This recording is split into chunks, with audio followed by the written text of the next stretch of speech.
Good morning, everyone. Happy Tuesday and welcome to Tuesday Tips Cut the Gibberish. Come on in. I'm excited to be here with you today.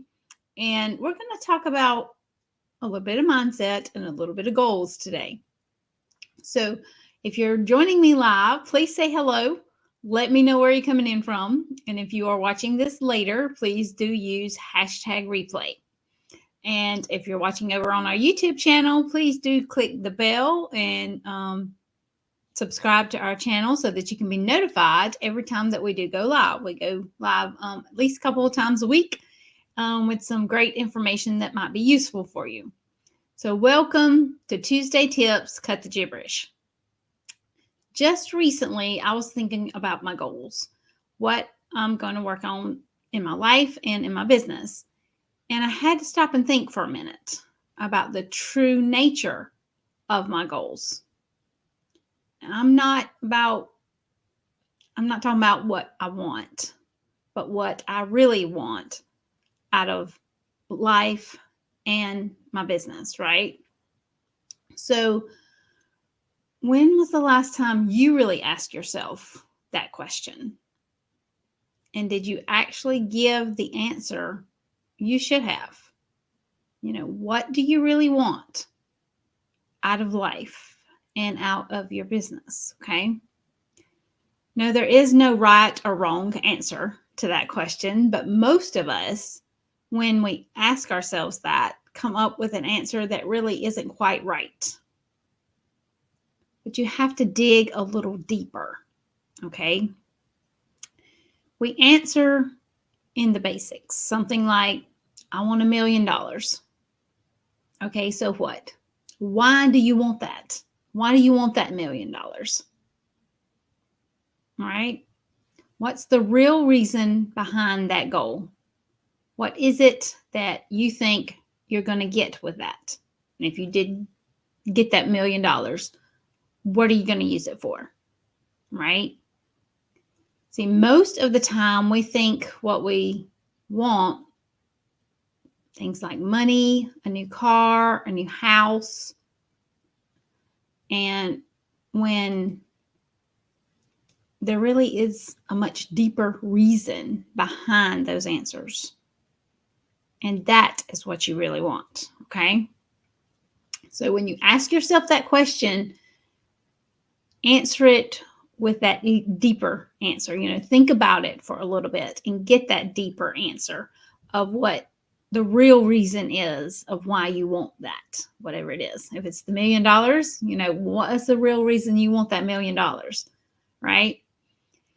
And it's not about the thing. It's not about that $1 million, okay? It's about the drive behind it. That's what will make us succeed in our goals and visions, okay? So again, it's not about the thing. It's not about the $1 million. It's about the drive behind trying to reach or trying to get that $1 million that will help us to succeed. It's not that you want the $1 million, it's that you want to get out of the neighborhood you're in and move to a better location where your kids can play in the park without you having to worry about them. That's just an example for sure. But, there may be a specific reason such as that of why you want that $1 million, right? It's about having the comfort financially to be able to spend more time with your family, take vacations to exotic places, and live a lifestyle you've never seen before.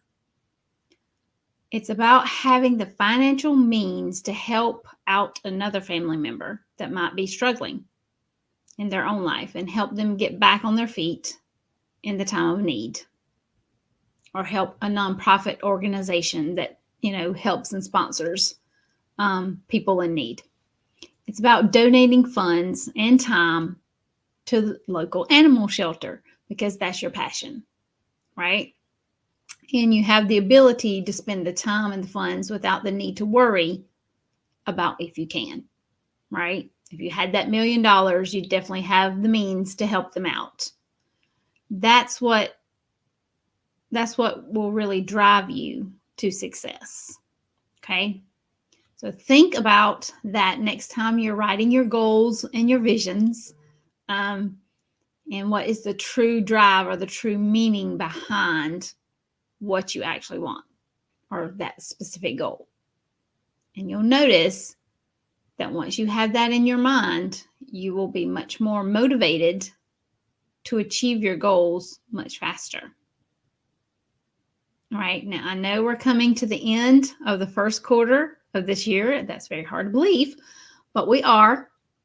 So you may be at the point now to where you're starting to